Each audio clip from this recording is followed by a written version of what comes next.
I am going to hand straight over to Chong Shen. He's got a talk for us today. He's titled Productionizing with Flower. I'm super excited to check it out. And so over to Chong Shen.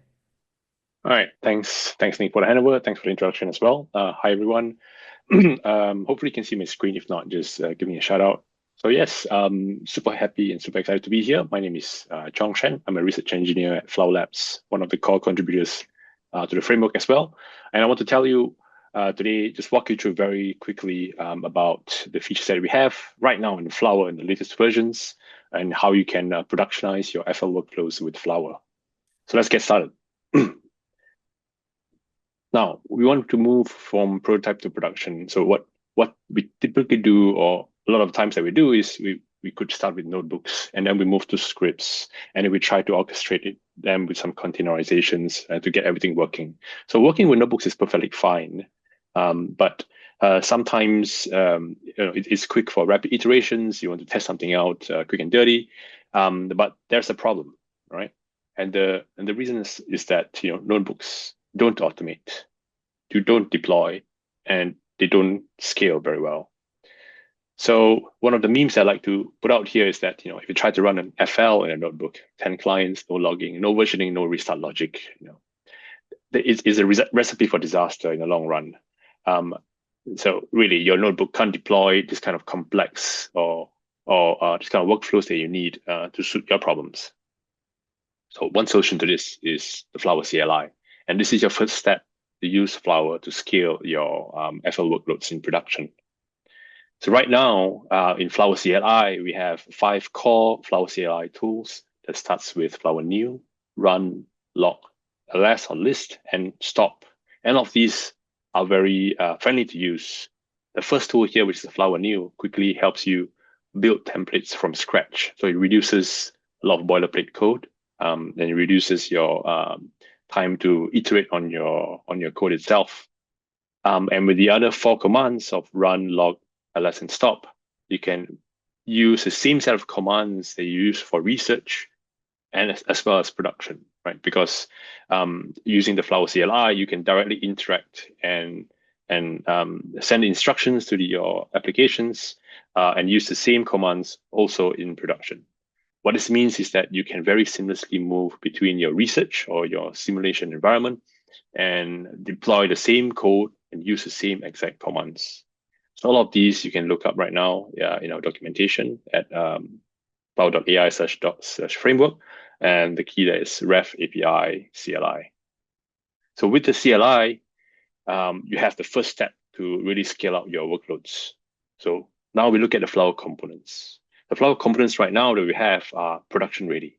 And what do we mean by that is that we offer now the official Docker images. We have done that for a couple of releases. You can get them at hub.docker.com/u/flwr. What these images have is it provides you a very flexible and optimized way to deploy images depending on your workloads. So for example, for the base images, you can choose either the Ubuntu or the Alpine images. Alpine are the very hyper slim images that you can really lock down and make everything concrete, so you don't inject any unnecessary dependencies for your applications. The Python versions also now span from 3.9 to 3.12, and in fact, 3.12 is something we just recently introduced, maybe not more than a month ago. So yeah, we're pretty happy to see support for new versions of Python there as well. And of course, for operating systems, we have to support for the AMD 64 and ARM 64 type of operating systems. So all of these give you flexible ways of deploying your workloads in production. Now, talking about deploying workloads in production, let's look at how you can very quickly distribute Flower on systems. So here I'm showing a vanilla architecture of Flower, where it has 3 main components. You have the server, and then 2 clients. This is a very prototypical architecture of a hub and spoke model for FL. And here at the top, you can see that the Flower CLI interacts directly with the server. So let's break it down a little bit more. Within the server, you have this long-running component called the superlink. We have the Docker containers for that. And also we have the supernodes that run respectively for each of the clients. Now, these are the long-running infrastructure services that you don't really have to worry about. But that's there and ready to receive any commands from the Flower CLI and also to execute any of the applications on the server or the client. So for that point, you then have these server apps that talk and communicate directly with the superlink, as well as the client apps that communicate directly with supernodes. The gist of this is this. With this simple architecture, which we run in a so-called sub-process mode, you can deploy them in 3 steps. The first step that you do is to install Flower on the user's machine. So with the pip install flwr. Next, you start the superlink container with the docker run flower/superlink. And there are some additional arguments to configure your pods, certificate deployments, etc., just for completeness. And then finally, you start the supernode containers, as many as you need in your distributed system. And that's it. So with these 3 steps, you can get a fully working Flower in a distributed systems. You can deploy them on physical devices or in the cloud. Talking about containerized deployments, you can find them all in our framework docs at deploy.html.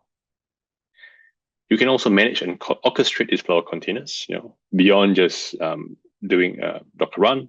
You can orchestrate them using Docker Compose, Kubernetes, and also Helm charts. And we have the documentation that can help you get ready as well for that. How about authentication? So this comes in the aspect of secure usage of Flower. For authentication, we have pre-existing node authentication. So what this means is that you have the supernodes that connect to the superlink, and it's using a signature-based authentication over TLS connections. This ensures that the supernodes that connect to the superlink are the correct supernodes, and you don't introduce any malicious actors that can participate in the federation itself. Moving from the authentication of the components to the user authentication, yes, right now we also have the features that enable you to spin up user authentication for your Flower federations. So what this means is that with the command flower login, flwr login, you're able to enforce authentication to a certain set of users, and only these users can securely connect to the superlink using the OpenID Connect protocol. So this really locks down the usage of the Flower federations and ensures that you have full control over your identity access management process. From the aspect of traceability and transparency, we also have event logging features within the superlink. So what this means is that you can enable a flag in a superlink that tracks all the user events and application events for each of the actions. So in this case, when it's enabled, you can capture the timestamp of the event, the actor that executes the specific event, the description of the event itself, and also whether the status was successful or failure.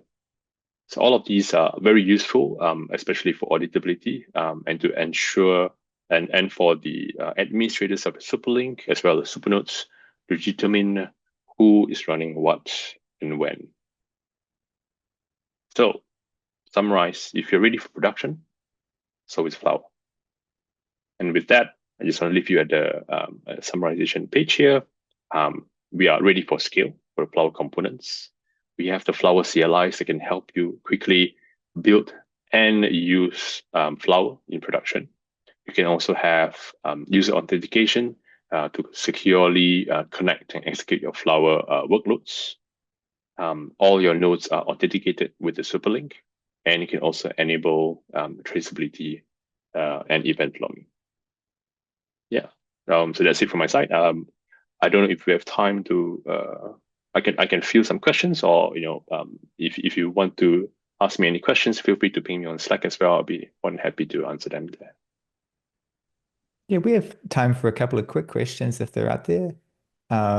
So if anyone's on the live Zoom, feel free to raise your hand. I'll unmute you. I'm also consulting the YouTube and the Slack, so I'll look for any questions out there. Yeah, anyone want to jump in there? Looking, well, we just had this isn't a question, just a comment from one of our users saying they're a long time Flower user and they love it. That's great. Great to hear. I guess it's not a Excellent. question. Not a question. Um, I guess I'll ask a question, and that would be, um, when do you see people going from, have you seen people adopting our Docker images as we started to release them quite a lot? Or what scenarios do you find that people are using the Docker images most for? Yeah, that's a good question. A lot of these cases come from users who want to run their workloads on physical machines. So we've seen I've seen two broad classes of users. One who wants to run an experiment on adjacent devices. They don't want to worry about um, installing all the dependencies, and they can just spin up very easily, and that helps them get it up and running very quickly across all their physical devices. And then there's a cluster of users who also want to deploy them within their own self-hosted infrastructure, and for that, by default they will use containers that makes it so easy for them to spin it up on any of the cloud infrastructure that they want to host the Superlink and Supernodes. And the compute can also be isolated in different virtual machines. So yeah, quite a variety of uses right now. I see. Makes sense. Yeah, cool. Oh, I see Andre wants to ask a question. So, yeah, Andre. Thanks, Chong Chen. Quick question on, I think you shared three quick steps, which I think is great to get this up and running. I think that stands up or spins up the infrastructure needed to do a whole federated learning task, right? Mhm. The only thing I think was missing, by I believe it's probably in your docs, is the actual app logic that you would need it. So if you go back to your three steps, I think you're just like running two Docker images, but where is the training task actually contained, if that makes sense? Yeah, it's actually shipped within the client app itself. So if you spin up I see. the Flower supernode um, with the in what we call the sub-process mode, the supernode container itself will spin a sub-process within this container environment, and that will execute the application. So, for example, if you have some form of PyTorch workload, you know all the dependencies, you can then build your own supernode image that contains all these dependencies for the client app to run. Then you only need to spin up one single container that has a supernode, which is able to spin up its own client app within its own container. Okay, so you bundle the app within the Supernode, and I Yeah, guess that's detailed in the docs that you guys have yeah, prepared. correct. This is a Okay. vanilla way of doing it. There's also a Okay. possibility of decoupling it. So um, if you do it the approach that I described, where you have the supernode that spins the client app in a sub process, the dependencies of the image become quite big, and you have to handle these kind of large dependencies. What you Mhm. could do instead is to deploy them in what we call the process mode. So the supernode becomes a very slim image that simply receives instructions from the superlink and then conveys these instructions to the client app. Now, what you do instead, you spin up additional what we call the Flower client app processor or the Flower client app containers. So this sits in addition to the supernodes, and will wait for instructions from the supernode in order to run any workloads. In this way, there's also a benefit because you can truly isolate the dependencies between each of the applications, and really harden the containers that run the supernode workloads. Cool. That sounds awesome. I delve into it a bit further, but sounds great. Thank you. You're welcome. Cool. Well, then that was a great point, I think, to transition.